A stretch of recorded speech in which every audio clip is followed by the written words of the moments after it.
முனைவர் ராம்நாத் பாபு. பாரதிதாசன் யூனிவர்சிட்டியில் ஒரு அம்மா இருக்கிற Bharathidasan institute of management BHEL வளாகத்தில் உள்ள பாரதிதாசன் இன்ஸ்டியூட் ஆஃப் மேனேஜ்மெண்ட்டில் வந்து அசிஸ்டன்ட் ப்ரொஃபஸராக ஜாயின் பண்ணேன். அங்கே ஜாயின் பண்ணும்போது அங்கே மேற்கு வங்கத்தை சார்ந்த அசித்குமார் பர்மா என்பவர் வந்து இயக்குநராக இருந்தார். அவர் நான் பணியில் சேர்ந்ததில் வந்து என்னையை வந்து எஸ்சி எஸ்டிங்கிற ஒரு ஜாதி அடிப்படையில் வந்து காழ்ப்புணர்ச்சியோடு என்னை தொடர்ந்து அவமதிப்பு செஞ்சு என்னையை வந்து டிஸ்கிரிமினேட் பண்ணி என்னை ஹராஸ் பண்ணிகிட்டு இருந்தார். பாடங்கள் ஒதுக்குவதிலும் சரி, மாணவர்கள் ஃபீட்பேக் வச்சு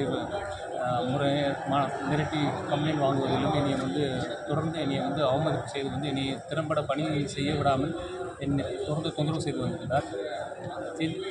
இரஸ்பெக்ட் ஆஃப் மை பெர்ஃபார்மன்ஸ் வந்து என்னை வந்து எந்த விதமான முன்னறிவிப்பும் இன்றி, எந்த விதமான ஒரு விசாரணையும் இன்றி என்னோடய ப்ரொபஷன் பீரியட் முடிஞ்சு 3 மாதங்கள் கழித்து பணியில் வந்து ஆல் ஆஃப் எ சடன் வந்து என்னை வேலையை விட்டு நிறுத்திவிட்டார்.